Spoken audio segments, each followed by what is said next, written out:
Hello and welcome. This is Grant Hughes of Grant Hughes Investigates on YouTube. This channel evaluates all aspects of true crime. As you are aware, videos and live streams in this genre often discuss elements of crime that may be disturbing to some viewers. If necessary, take the precautions needed to avoid these feelings.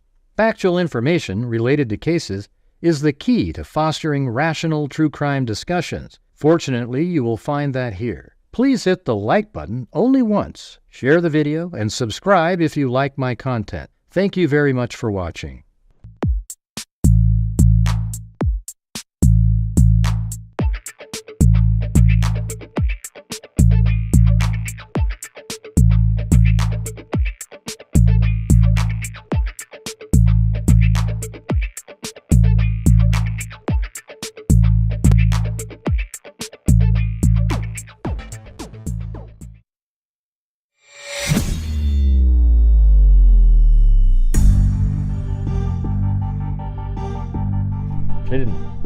What the hell are you talking about?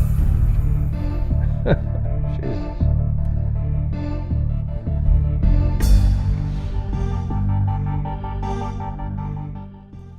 What do you mean the person who followed me dinged me? You're talking about Barbara? Who talked about the vehicle and yeah, I mean that's what she does. She thinks that Ron Logan is the killer, okay? I don't know who Erica is. I don't know who Erica is after me. After me, they didn't really talk about anything. I don't know who that is. I don't know who that is. I didn't listen to it. What did she say? I mean, you don't get to sit there and just keep watching.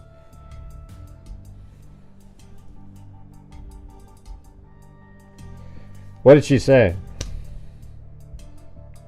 I don't even know who Erica is. Never heard of her.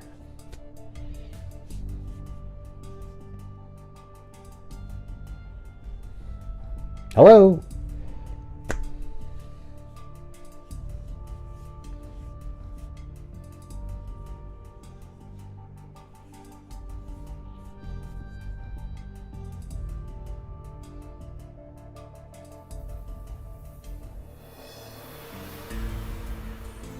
Oh, that idiot? Oh my God. She's a nut job, that lady. She's psychotic, that lady. I remember she was on when I was on there for the, what do you call it? The, the verdict watch, I think. Or no, she was on a night before that. She's a raging lunatic, okay? I don't care what she said. It doesn't... she's a well, what did she say? First of all, you didn't say what she said.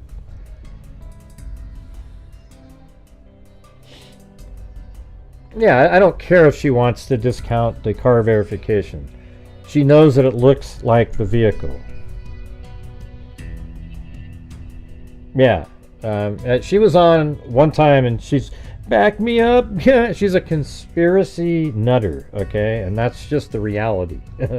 I don't mind if somebody like that says something. It just doesn't mean anything. It has no bearing on reality. That is a black Ford Focus driving there, and it's Richard Allen, and it's him driving the back way. Hey, thanks, Allie Cake. Called out your name. What do you mean? What do you mean when you say she actually called out your name? What does that mean? Jesus, I don't even know what a sentence like that means.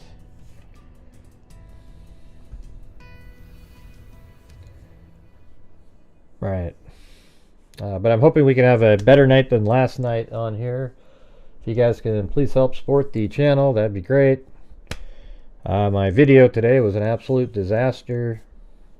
Yeah, I don't care if she says what. Tell me the sentence she said.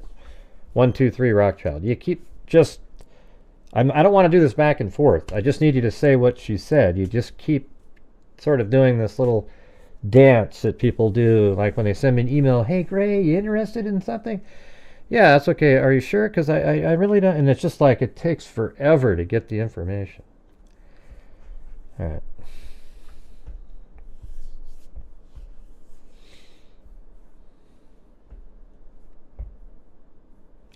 Anyways, we have the full press conference right here from earlier today with the identity of Peaches.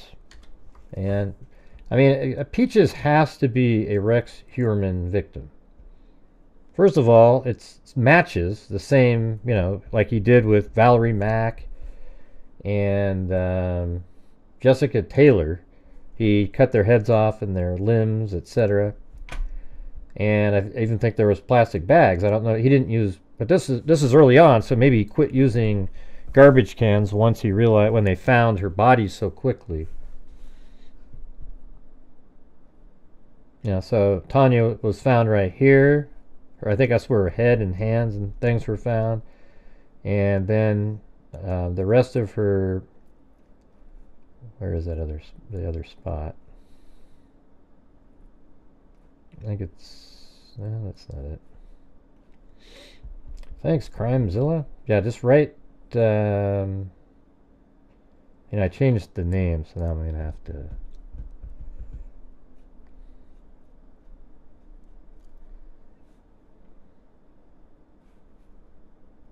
What is it called? Hempstead.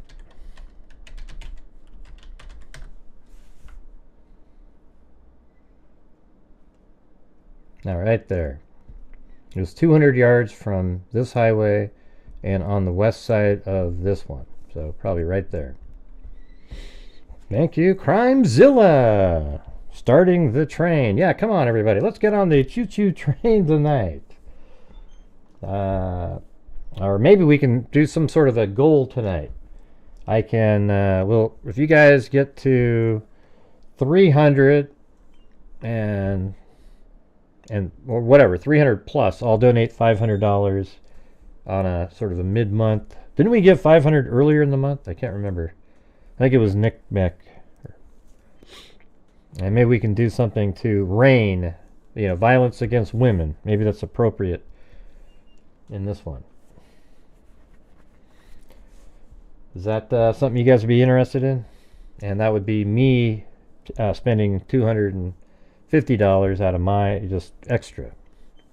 It's not a one for one, especially if you guys do 300. That would be 210, and 500 is 500, so it'd be 290 from me, and then the rest is from you guys. You guys interested in that?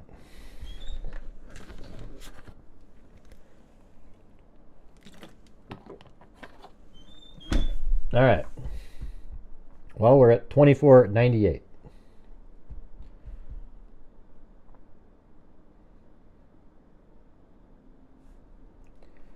Yeah, so this is where her torso was found, and that's where the Peaches tattoo was.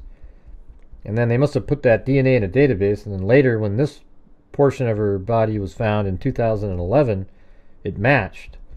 And then they also realized that it matched the child as a parent to the toddler that was found. But look how close the toddler was found to Valerie Mack right here. And Valerie Mack also was decapitated, and she also had her limbs removed. So what are the odds that you have a toddler literally, let's see, 60 yards away from another victim? I mean, this is just his stomping grounds. Look, I mean, he drove on this highway, so that's why there's a body there, part of the body, and then the child's over here. It's crazy.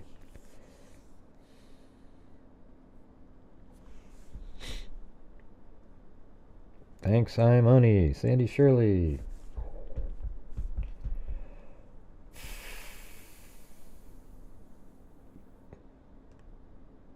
What was that Fire Island one? Now I can't remember that. What was that? That was more body parts, I think.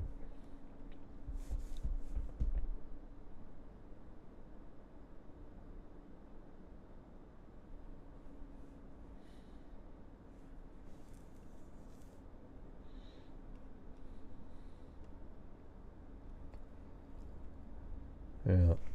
So I don't know. What about you guys? I think that absolutely is one of Rex Heuermann's victims. I think every single person on here is the Asian male. Every single person along here is one of his. You know, they're gonna have to figure it out. I can't remember what was the date of that one girl that was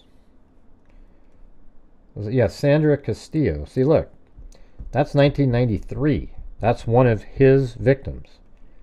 Okay, but she was identified quickly, and that's when he changed his MO to start cutting heads off.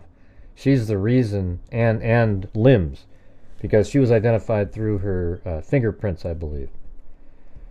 So then this one is 1990, I think 1996 or so, when she disappeared.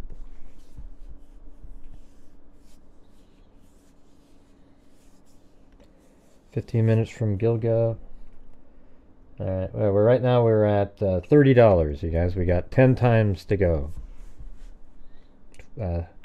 I'll do the 500 if we reach the goal. Should be pretty simple. All right. Let's see. I'm going to play the press conference again now in full. All right.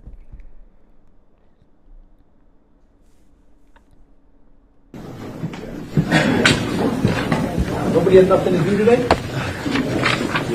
Is anybody not ready? Chris, come on inside. I'll step back. I'll step up. You guys come on the inside.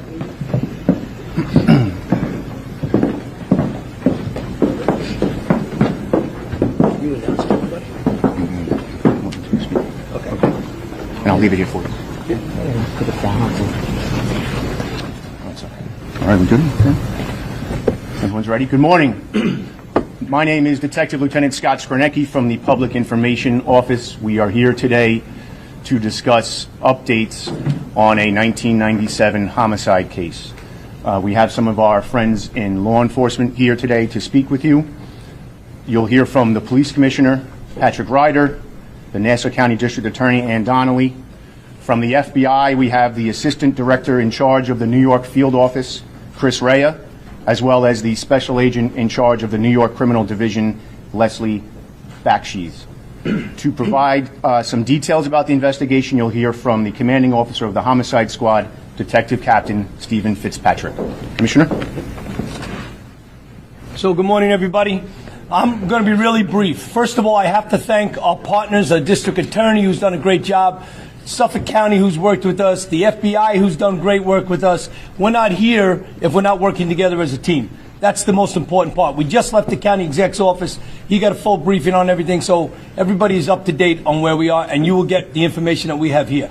My one announcement here today is the information leading, any information leading to an arrest and hopefully a conviction of the person that did these horrendous acts. We are offering a $25,000 Crime Stoppers Award. So please, anybody with information, after you hear it from Detective Captain Fitz, please give us any information you have. There's a $25,000 Crime Stoppers reward. I'm now going to turn it over to the District Attorney. Thank you. Man, they all look the same, man. They all, like, 3 of these guys have their heads shaved bald. Thank you, Commissioner. Thank you also to the FBI, who has helped us so much in this investigation, the Suffolk County Police Department.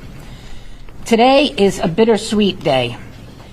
Today, after decades, we are finally going to be able to tell you the identities of 2 victims back from 1997.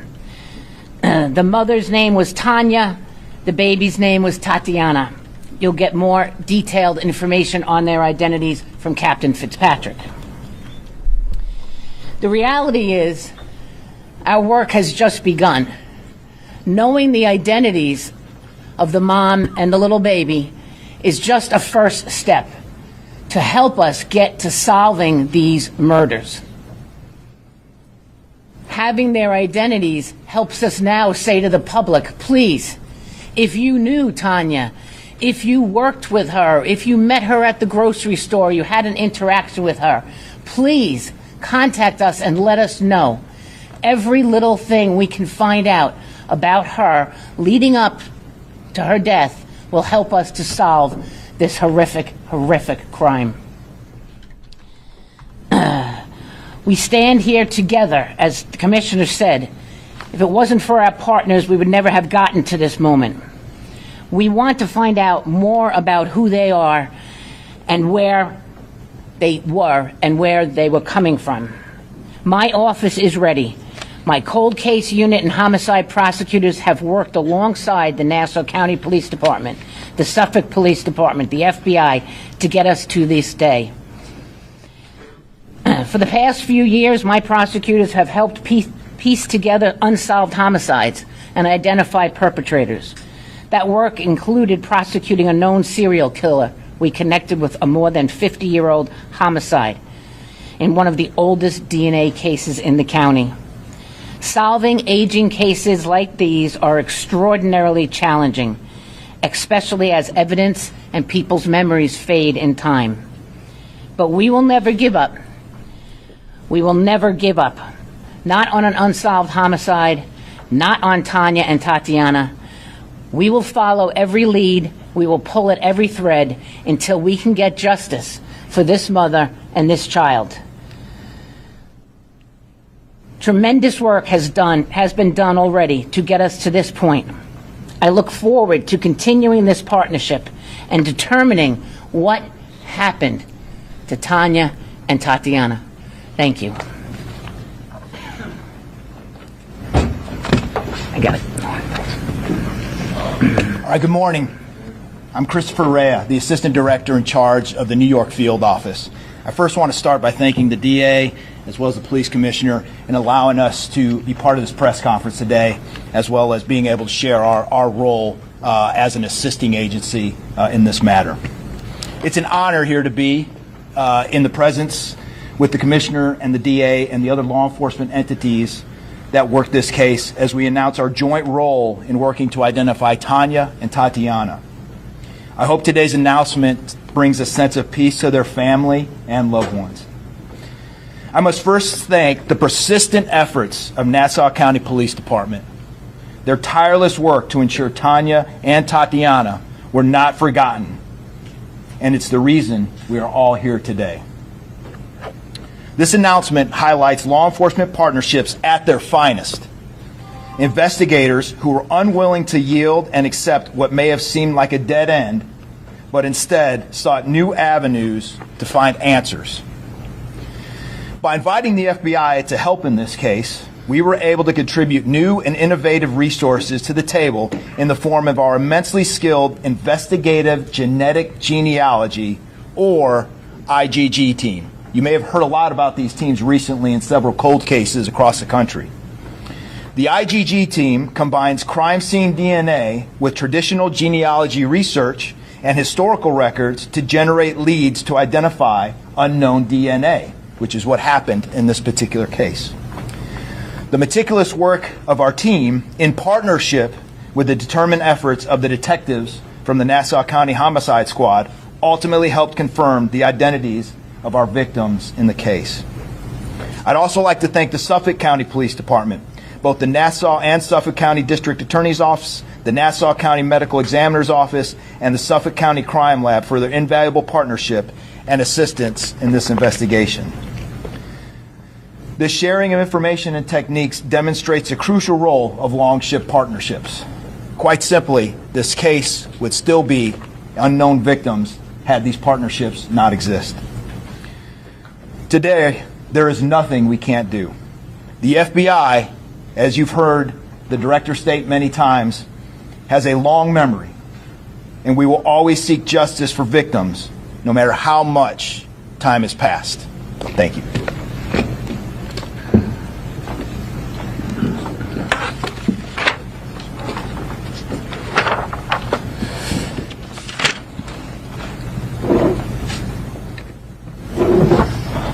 I'd like to thank everybody for being here today to help us in this pursuit for justice.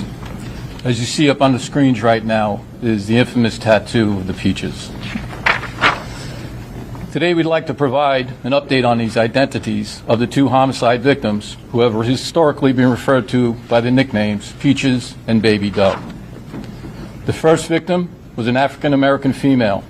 She was located over 27 years ago.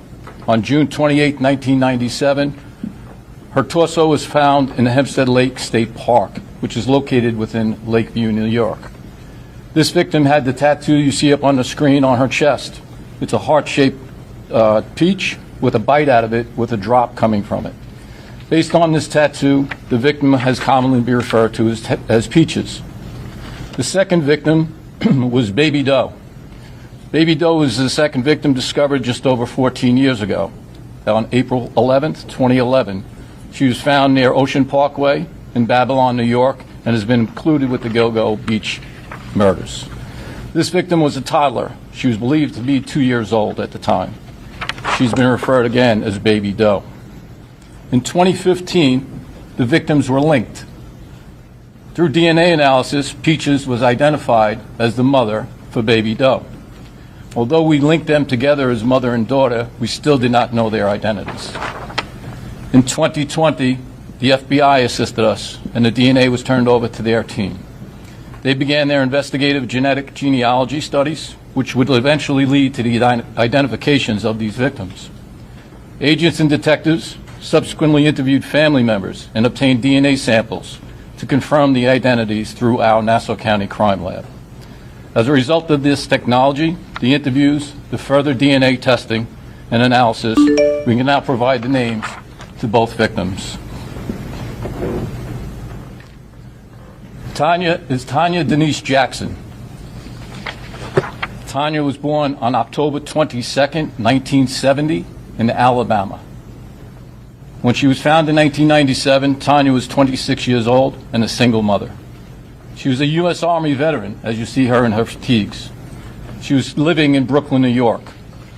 And at the time, she drove a 1991 Geo Storm color black. This is her daughter, Tatiana Marie Dykes. Tatiana Marie Dykes was born March 17, 1995 in Texas. She was a 2-year-old female, and again, the body was discovered along Ocean Parkway in Babylon, Gilgo Beach area. Again, in 2015, she was linked to her mother through DNA analysis. This is both of them as they appeared back then.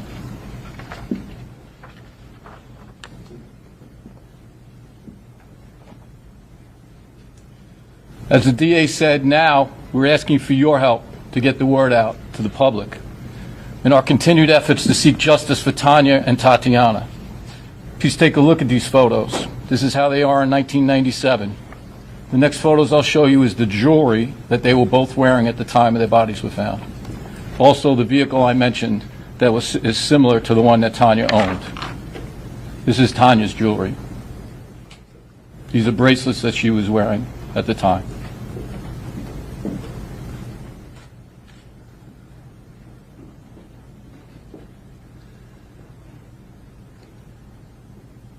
This is Tatiana's jewelry, a pair of earrings and a necklace. The aspects are front and side views of them. It's not multiple earrings. It's just in one pair.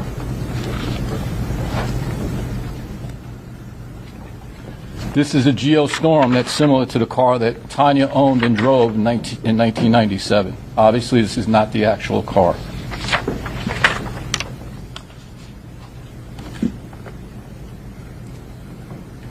This is all the above photos you just saw. We are now asking again for the public's help. Please share any interactions you may have had with Tanya or Tatiana. Through our investigation, we have learned a lot about them, and as the DA says, we always want to learn more. More about Tanya Denise Jackson. There's some further information that might help people in the public to recall an encounter with her. Again, she was born October 22nd, 1970 in Alabama. She's also associated with Georgia, Texas, and Missouri. She's a U.S. Army veteran. In 1997, she was living at 230 54th Street in Brooklyn, New York. She was possibly employed at a doctor's office in a medical assistant capacity while living in Brooklyn. While she would go to work, it's reported to us that there might have been a female friend or neighbor who would watch the baby when she went to work. Tanya drove the 91 Geo Storm.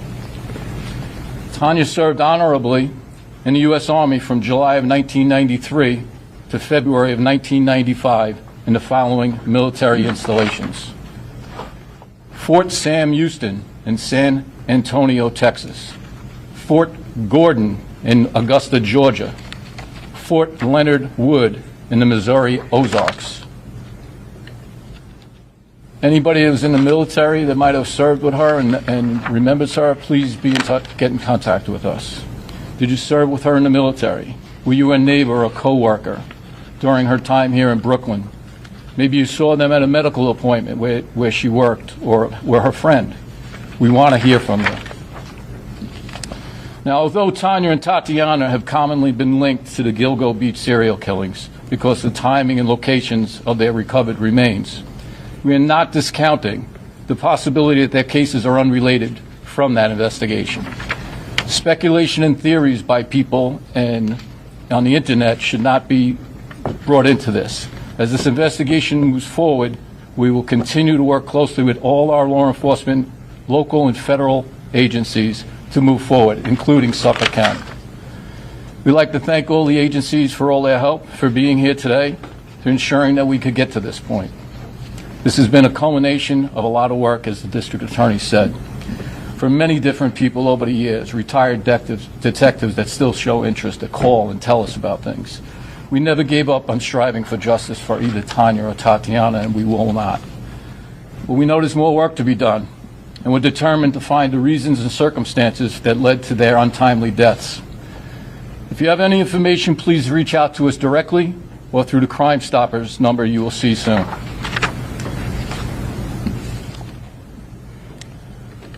In conclusion, there's some people we'd like to thank. First of all, we'd like to thank the Crime Stoppers Board for their generosity of increasing the reward to $25,000. Next, a special thanks to the Nassau County crime victims and Douglas Matthey of Horton Matthey Funeral Home in Greenport, New York.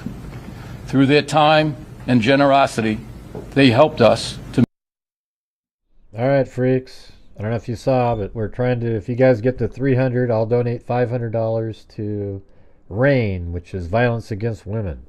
We're currently at $55.94. Come on, you guys. We can do better than that.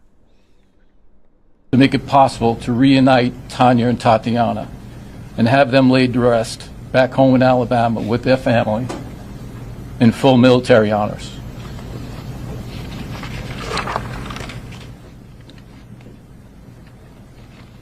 Again, this is Tanya and Tatiana. We will not discuss evidence. We will not discuss suspects. We will not discuss any facts of this case. We're just giving information at this time and seeking feedback and information of people that knew them. But I will open it up to questions. When did you identify them? So back in 2020, we gave our DNA sample to the FBI. They started their work, which was long and tedious. Their researchers, if you knew how much it took, it's incredible the work that they put in.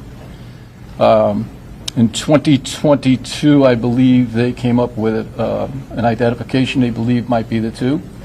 In 23, we had a meeting with the FBI where they revealed their information to us, and we immediately started traveling to gather DNA samples, interview the family, and in early 24, we positively identified them as Tanya and Tatiana. Have you identified the father of the child? We have identified the father. We have spoken to him, and he's been cooperative. Is he considered a person of interest? I wouldn't even say that if it was true. Did the father report them missing? She did not. So she was Tanya's relationship with a lot of people, unfortunately, was estranged. Even her family, she was estranged from. So there came a long time when she wasn't reported missing by people. And she was traveling with the military and such, so it made it possible for that to happen. I guess that the father and Tanya were not living together because he's so close. They were not living together. Can you tell us why, because it took years to announce to us that they've been identified? We had 27 years of catching up to do. The needs of the investigation dictated that we withhold that information until we talked to the family. settled their remains and put them laid into rest When did that funeral service happen? within the last month or two. Sorry. Could you tell us exactly where she was located? I'm sorry? Could you tell us exactly where she was located? Who are you speaking to? Peaches and Peach's torso was found in Hempstead Lake Park in Lakeview, and the toddler was found in the easternmost point of Ocean Parkway. Thank you, everyone. We're going to have a press release going out with their names within the hour. Thank you. Thank you. Thank you. Will photos be included in the press release? Scott. Photos being a press release? Yes, yes. How the family reacted to knowing the resolution, what happened? Hold on. 27 years, Dave. A peace came to them. Still good. I got them right here, boys. 21. Just these big ones. These are the Crime Stopping boards if you want to get photos of them. And it has the photos of them. Okay? Okay, that's perfect. Very good. See you later. Oh, Pat, I have a question, but I don't know Reck's word.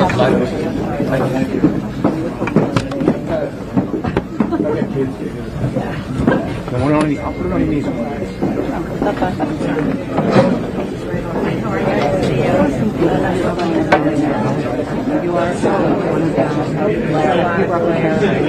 You go up. Thank you. You can put on. All right. Well, there you go.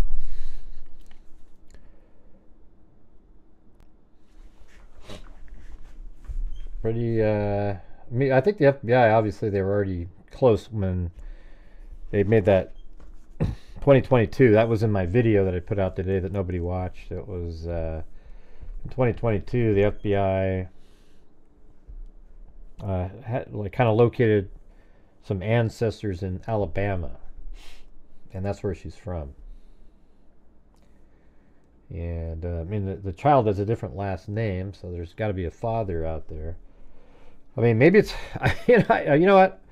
It's hard for me to say it's a different case, though. How in the hell is it possible that somebody else killed her and then somehow threw the baby about 60 feet from another one of Rex Heuermann's victims, and then the other parts of her body are found on the same stretch down over there, and then her torso is found exactly the same way that Valerie Mack and some of the others were. I mean, I don't know. That's just way too coincidental. But she doesn't seem to match the sex worker angle that the others have. But I'm not sure, though, if I don't remember if Sandra Castilla was one. Now that I think about it. Let's look. Here's Sandra Castilla right here. I have a folder on all of these people. So Sandra Castilla. Oh yeah, that's right. They thought it was a different serial killer. Can you believe that? That there was two. So it could be Bitroff, I guess. Could be related. The arrest of a suspect in the killing of two prostitutes in mid-1990s is not believed connected to the unsolved homicides of people, including sex workers, whose bodies have turned up near a beach highway in recent years, authorities said Tuesday.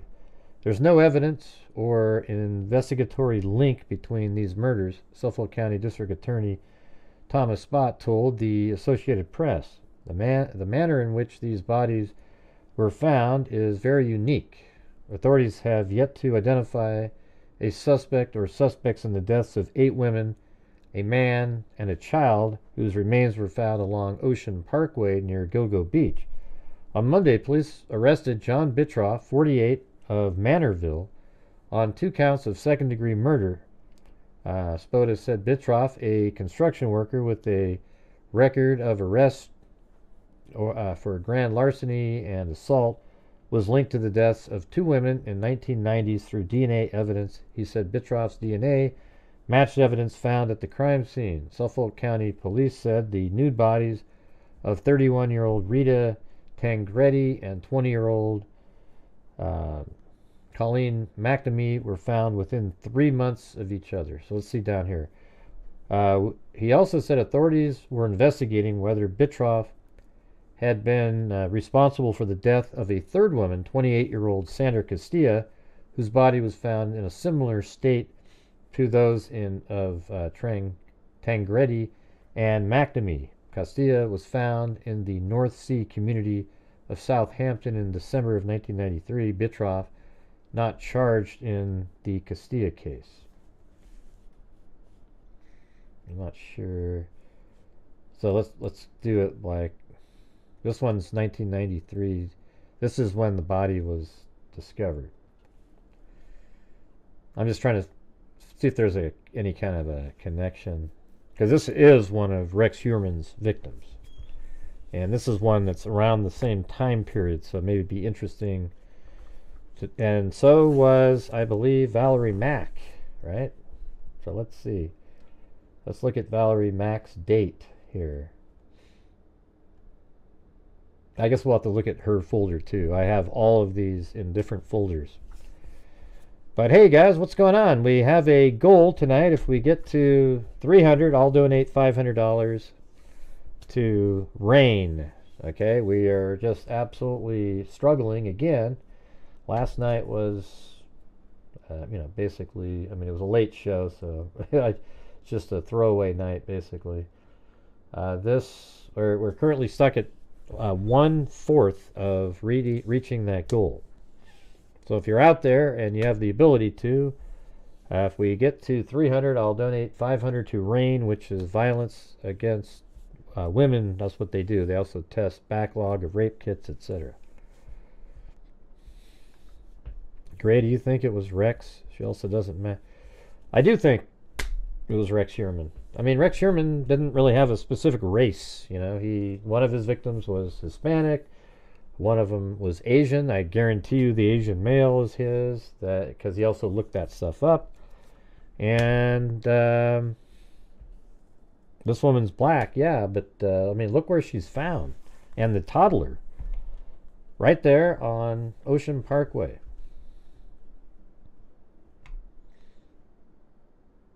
It was fine. Court TV. I always like it on there. I was a little nervous the first spot because I wasn't supposed to be talking about that. They didn't say that I was going to be talking about although I thought about it, What did you think of it, John? I'm not sure when you say Gray, how was Court TV? You're the one that watched it.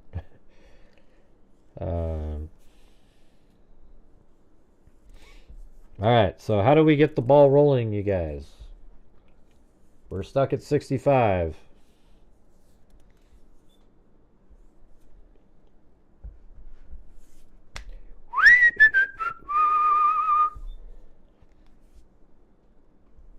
Yeah, well, they asked me like in the afternoon, or earlier today actually, and then I don't like to waste a community post on that because that's,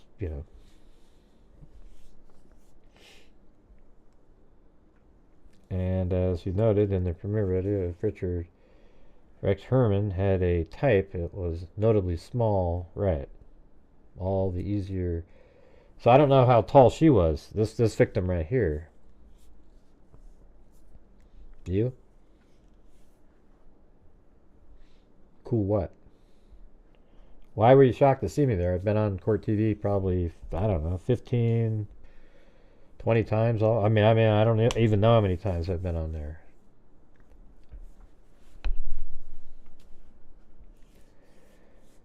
Let's see. I'm sure during the Idaho 4 case, I was on there one time. I was on there. I've been on there 3 or 4 times for the Idaho 4 case.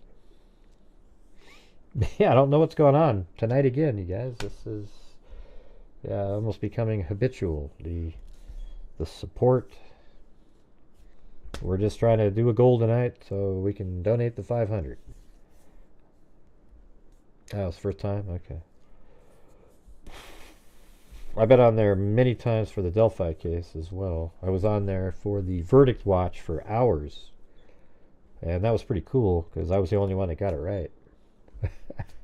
And the only one that had it right. You know, like, yeah, I mean, Richard Allen's the killer, you guys.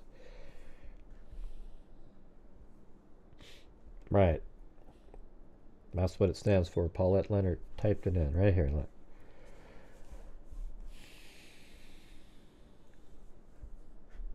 I guess that's not something people want to support tonight. All right.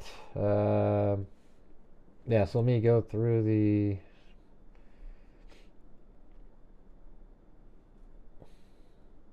Let's just go back in time here. This is Castilla. The prospect of swimming 1,000 yards or more in water. I don't know, is that the one? That police arrest. That's, how come her name's highlighted right there? I don't even know where it is. That doesn't make any... Oh, right here it is. Little tiny... The Suffolk County Police Homicide Squad is investigating the death of an unidentified woman whose partially clothed body was discovered in the woods in North Sea Saturday. 2 hunters found the body about 12:40 p.m. They called Southampton police, who notified the homicide squad. Police said the body had been in the woods a few days and they suspect foul play. Police estimated that the woman was in her 20s. The body was taken to the office of the Suffolk County Medical Examiner. And then this is the next day. And then look, see, Human's reading the newspapers. So you got a picture, he's reading these in the paper. The body of a partly clothed woman found in Southampton Woods Saturday has been identified as that of Sandra Castilla, 28. But police yesterday said they need help in finding her family and acquaintances. Police said Castilla's last known address was on Gates Avenue in Ridgewood, Queens, but that information was about a year old. Till somebody who cares about her comes forward, that's what we're stuck with, Detective Lieutenant John Gurish, commander of Suffolk Homicide Squad, said. We don't have any recent address on her, nor do we have any information on where family may be. We're obviously looking for somebody who knows of her more recently to tell her, to tell us as a starting point who she was as a person. Gurish said Castilla, whose nude body was discovered in North Sea, was strangled and might have been assaulted. We don't know whether she was killed right there or someplace else and dumped there, he added. Castilla had been arrested last year for jumping a subway turnstile, Gurish said. Detectives, sex worker. Gurish said detectives matched her fingerprints with those found in police records. She also used... So he knew by reading this, oh, her fingerprints is what identified her. She also used Catello as a last name, police said. Anyone with information may call detective, and that doesn't matter anymore, but...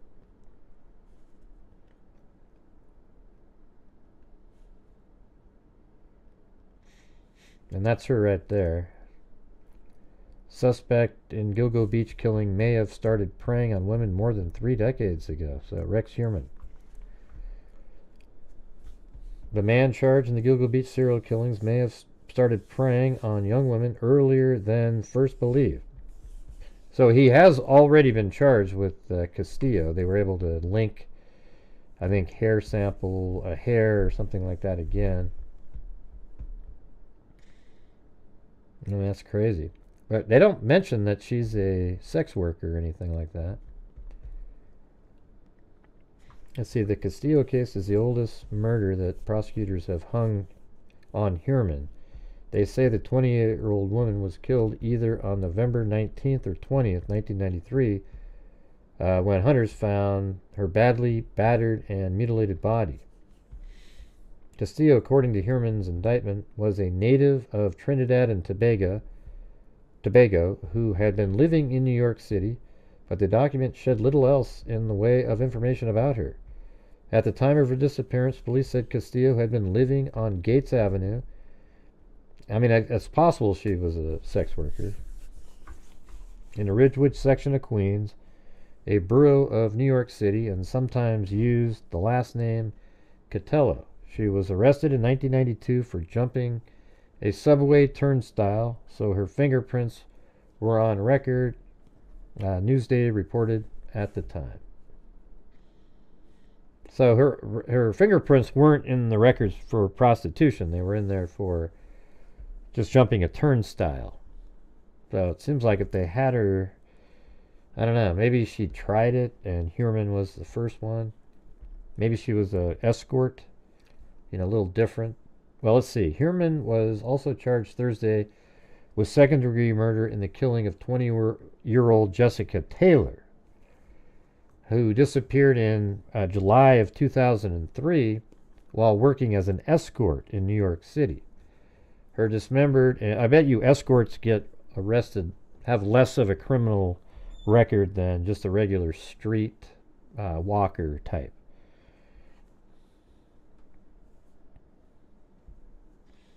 Taylor, according to the indictment, had been a sex worker in the Midtown area of Manhattan and spoke with her mother by cell phone before leaving for what would be her final date.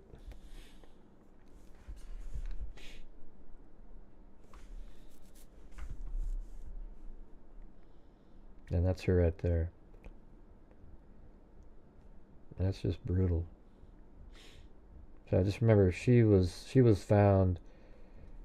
I mean, so it's interesting, right? Because Sandra Castillo is over here, and so it's kind of like out in this area. And then look at, there's where Jessica Taylor's body, part of her body was found. And then Jessica Taylor, probably her head and hands and so forth were found right over here.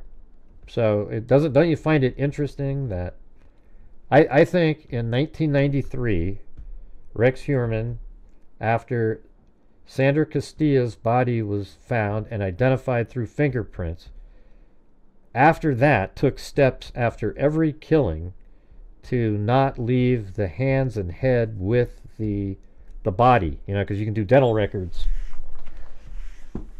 I think that's exactly what he did, and so that's why you've got like Valerie Mack, for example. Let's see. So Lisk, Valerie Mack, and that's 2000. So that's early on as well.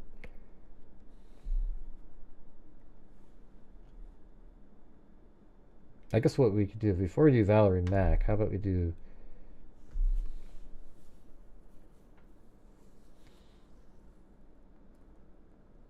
Jessica Taylor right there. And so, well, hers is 2003. I was pretty sure that there's like a 1997.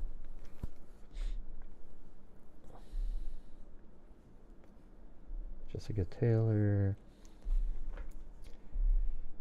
Let's just go back to Valerie Mack.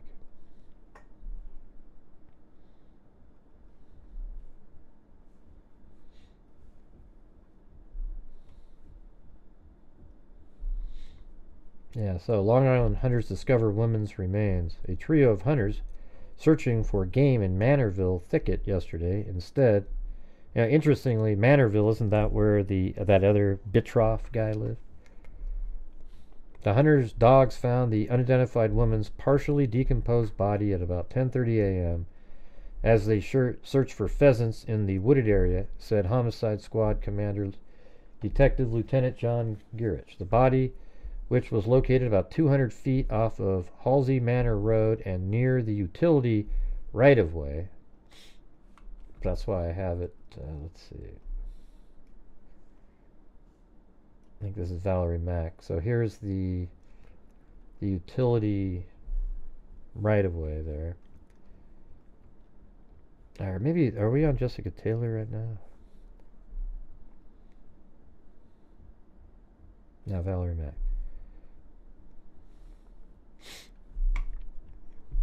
200 feet off of Halsey Manor Road. Okay, well that's 200. That's Halsey Manor Road. Seems like I'm missing some pins because I think I updated all these.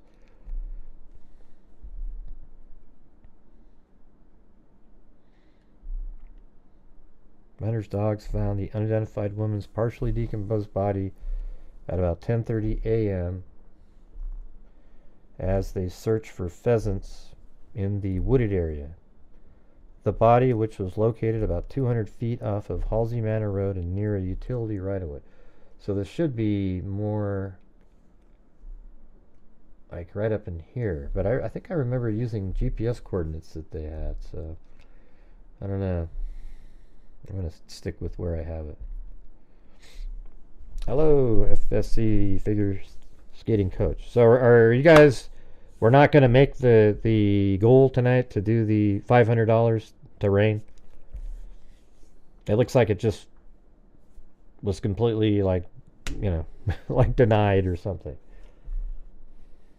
We have no new channel members. We have, we're at 1/4 of that goal, and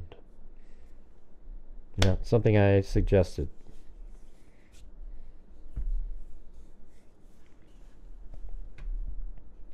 It's weird.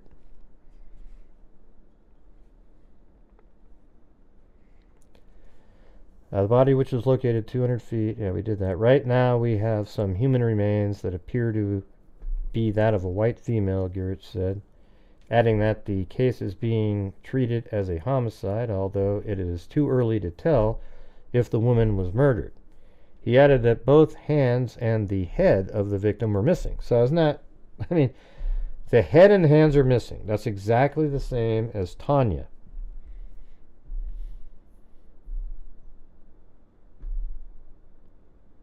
And, you know, it's sort of interesting, right? Because, you know, it's weird when you kind of just think through this.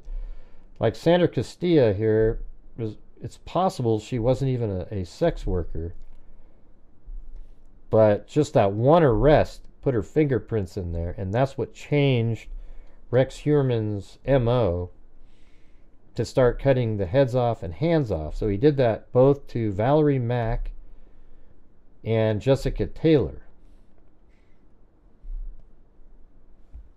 Both of them. And so that also matches Tanya, which is later than Sandra Castilla too. But, I mean, what were the circumstances that would have allowed, you know, have Tanya's daughter be there? It's pretty crazy.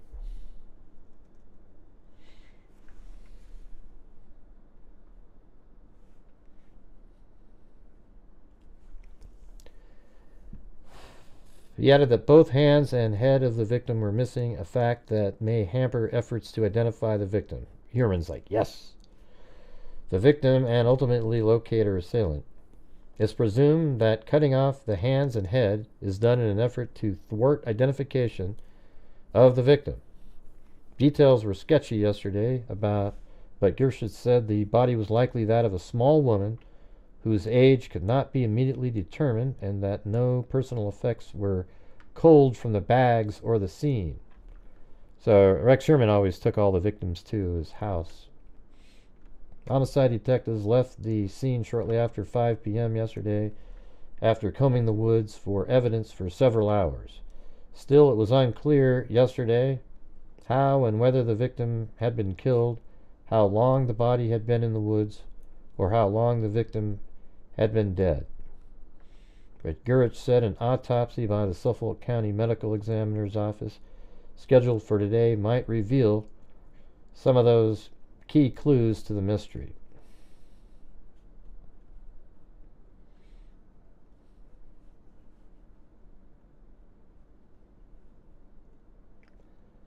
And this is like 9 days later. The discovery of human remains in plastic bags. See, look at that. See, Tanya was found in plastic bags inside of that garbage can. Discovery of human remains in plastic bags in a wooded area in Manorville last week has yielded few clues, Suffolk police said yesterday. Cops said the remains are believed to be that of a white woman, 35 to 40 years of age, 5'1" to 5'5", 110 to 120 pounds, with brown hair. 3 hunters discovered the remains November 19th in a wooded area west of Halsey Manor Road. The nude body had been dismembered and stuffed into plastic bags, garbage bags. The victim's hands and head were missing, and those are all found on Ocean Parkway. All right, 13 months. All right, I'll give it another shot, you guys. Tonight we were trying to raise, if we get $300 in by the people watching the show, I'll donate $500 to RAIN, which is a deserving organization that fights, for, it's like, well, it's all, it was typed on the screen. They do testing of backlogging of assault kits. They do, crisis centers, all kinds of stuff they do. All right, so that's what we're trying to do tonight. And I'm not sure why it's such a struggle. And I don't think I've ever seen it quite like this, where it's just everybody's almost defiantly not wanting to try to reach the goal or something. It's bizarre. Hey, thanks FSC figure skating coach and chicken wing. All right, so we got that, and then maybe we'll just do Valerie Mack now, right here. Or that was Valerie Mack. The other one was Jessica Taylor, and she was found right in the same spot where Valerie Mack was found. And so here we go. Decapitated body again. See, the same thing. While walking her dog yesterday through a wooded stretch of Halsey Manor Road in Manorville, a woman discovered the decapitated body of an unidentified woman. The unclothed body was found lying on a pile of branches near the Long Island Expressway, Suffolk police said. Her hands had been cut off and her body decomposed to the point where even pinpointing her race is difficult. Suffolk police suspect she's Caucasian and are checking missing persons databases. The purpose of removing the victim's hands was most likely to prevent us from identifying the victim. I mean, isn't that crazy? Because now they're saying exactly why Huerman did this.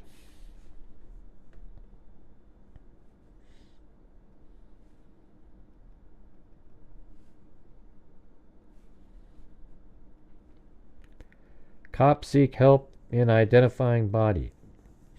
So Suffolk police are asking the public's help in identifying the woman whose decapitated and partially decomposed body was found in Manorville Saturday morning, and homicide detectives have released some additional details to aid in the identification.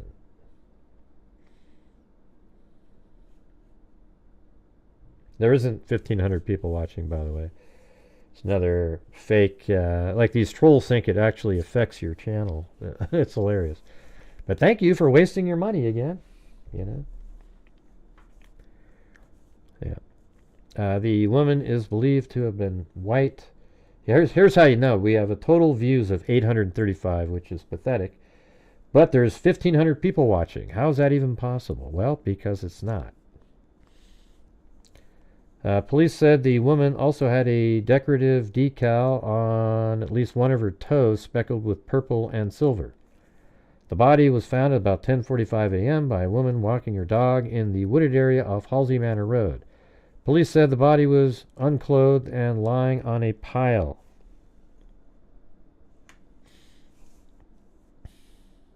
Where does it say? Pile. I missed that part. Where is it? Police said her body was unclothed and lying on a pile of branches. So I guess the other way around in Delphi, right? The head and hands had been removed. And this is another one on that. So I think now they're kind of saying, wait, there was that other victim. Suffolk homicide detectives said yesterday they are exploring the possibility that the deaths of 2 young women, both found headless and handless, only a mile apart, in the same patch of Manorville Woods, are linked. On Saturday, an unidentified body was found about 10:45 a.m. by a woman who was walking a dog on Halsey Manor Road. The body, which had several tattoos, was naked and rested on a pile of branches. In November 2000, hunters stumbled upon a similarly grisly find on the same road, a woman's body with its head and hands sliced off. She still has not been identified. So that's Valerie Mack and Jessica Taylor here. Police believe the body Saturday was that of a woman who was white or Hispanic between 5 feet and 5'5", 110 to 125 pounds. She had a tattoo on the right side of her back, likely the wing of an angel or a bird.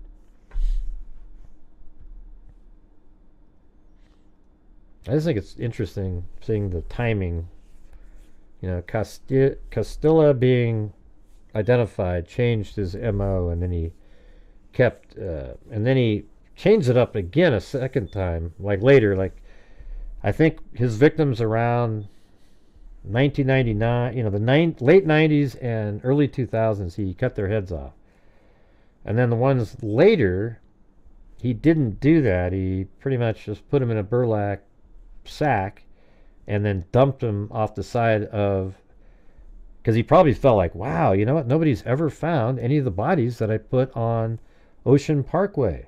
So now, why don't I just put their whole body just a little bit deeper back in there? Nobody's going to find them. And they probably wouldn't have. You know, they might not still have been discovered to this day, other than they were looking for Shannon Gilbert, and that's the only reason that somebody stumbled upon them. I think that the change they made to the highway wasn't going to be made either, except for that happened. I don't know if it was something they planned. Maybe during the construction of that other road that they put in, maybe that would have led to their discoveries. Thanks, Michelle H.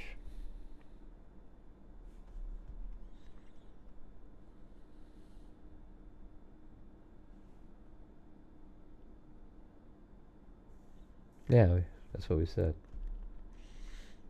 The only thing is we don't know how this Tanya... Let me see if I can find her. Let's see. Peaches. Identified.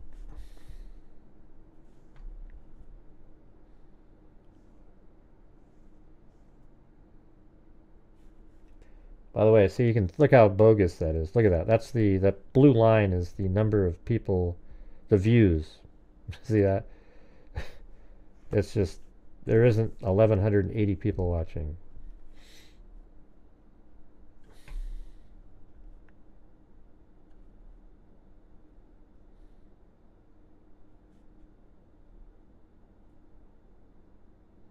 That's, her name is so common.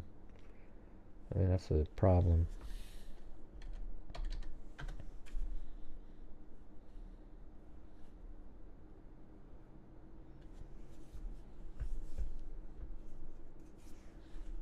Tanya Jackson.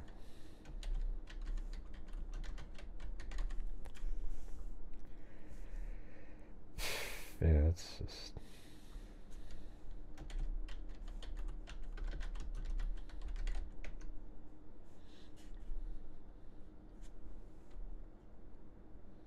I mean, I'm not even going to bother. It's just going to be impossible. That's probably 100. Yep.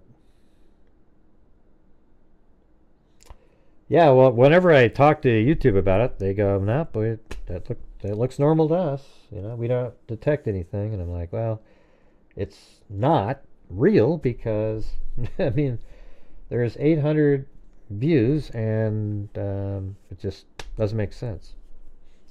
But anyways, I don't know. Yeah, I think I'm gonna go work on something else right now, you guys. I can tell this isn't really the topics or things that people want. But before we leave, I'm gonna send in the I'll just do it anyways.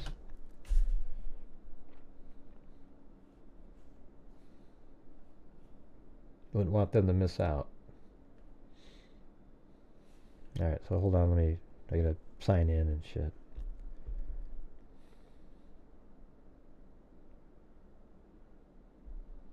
Yeah, jeez. Hunter again. Let's see. What do we got?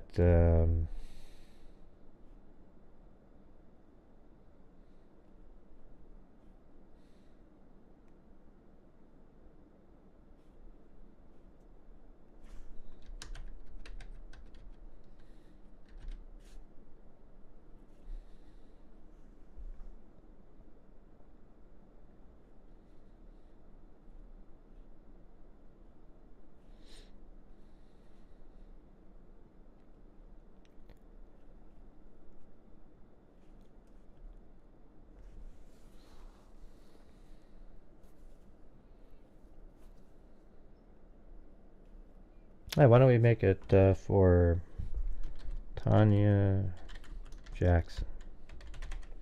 And yeah, I'll just do that. She was the adult.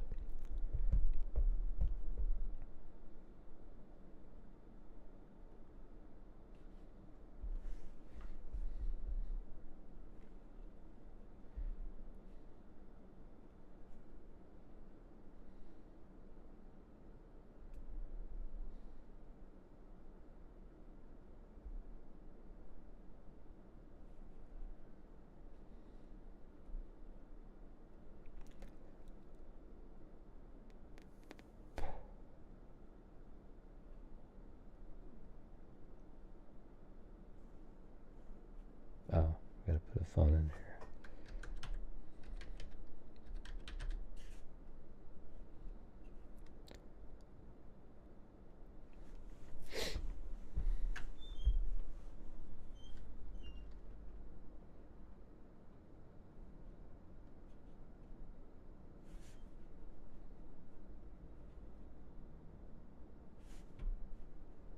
No, I think it worked. There it is. Alright, see, there you go, right at the bottom of the screen there. Rain 500, despite the facts the freaks absolutely didn't come through. We just sent 500 into the Rain, which is violence against women, in honor of Tanya Jackson. Awesome. See it right there. There it is.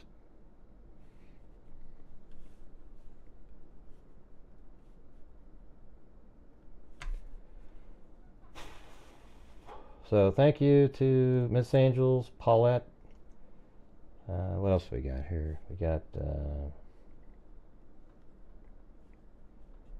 thank you to Alley Cake, Crimezilla, I'm Oni, Sandy Shirley, Alley Cake, Kelly S, Thomason, Chicken Wing, 13 months, uniquely Susie, 3 months, Chicken Wing, FSC, Figure Skating Coach, and Michelle H. Alright, thanks everybody. See you guys later. Yeah, I've been doing this true crime thing for quite a while now. And during this whole time, I have not seen one person that is a crime dissector, plug rejector. I'm a certified human lie detector.